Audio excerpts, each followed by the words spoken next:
So we know about that. We classify protein on the basis of their structure in previous classes, like primary structure, secondary, tertiary, quaternary, right? So we also classify protein on the basis of their composition.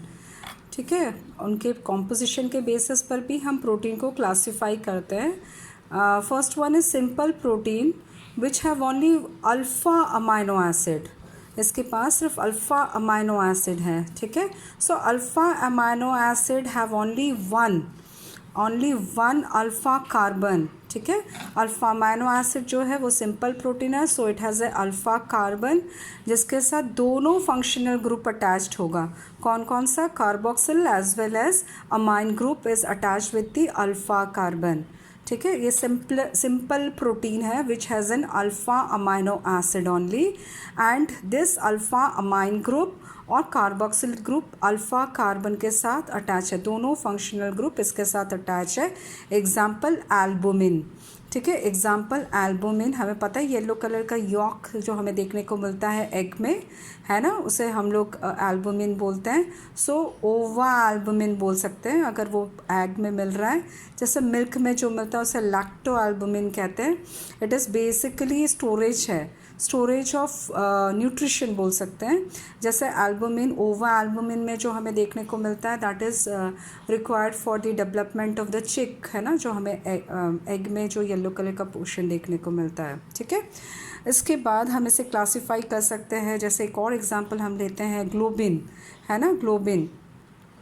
So in this case also it hydrolyses to get alpha amino acid, है ना. Globin भी another example है simple protein का. ठीक है, next one में आते हैं कॉन्जुगेटेड प्रोटीन. कॉन्जुगेटेड प्रोटीन का मतलब होता है protein that is associated with some non protein part.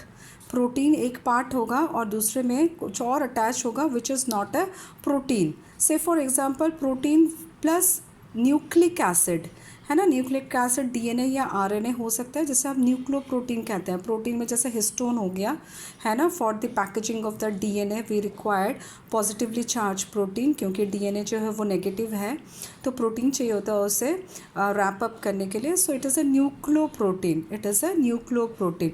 तो एक पार्ट क्या है प्रोटीन का, दूसरा पार्ट कुछ और है विच इज़ नॉट अ प्रोटीन, है ना, कुछ और होगा. जैसे यहाँ पर हमने न्यूक्लिक एसिड एज एग्जाम्पल लिया है.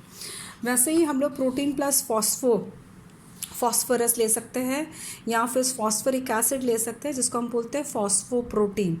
जैसे मिल्क प्रोटीन हो गया कैसिन, इट इज़ अ फॉस्फोप्रोटीन. ठीक है, वैसे ही प्रोटीन म्यूकोपॉलीसेक्राइड के साथ भी हो सकता है, जैसे म्यूसिन सलाइवा में मिलेगा. मेटालोप्रोटीन हो सकता है, जैसे मेटल अगर अटैच है, जैसे ग्लोबिन प्रोटीन हो गया, और जैसे आयरन, हमारा हेमोग्लोबिन इसका बेस्ट एग्जाम्पल है ना. It is a best example of मेटालोप्रोटीन.